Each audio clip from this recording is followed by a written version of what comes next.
اگر آپ کا دل خالص و پاکیزہ ہے تو دنیا کی کوئی بھی شیطانی قوت آپ کا محاصرہ نہیں کر سکتی۔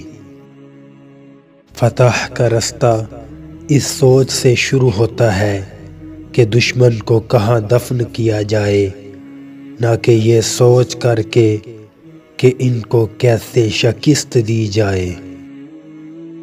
مجھے موت کا ڈر نہیں، لیکن وہ آخری سانس میرے لیے حرام ہوگی جس سے پہلے میں ہتھیار ڈال دوں۔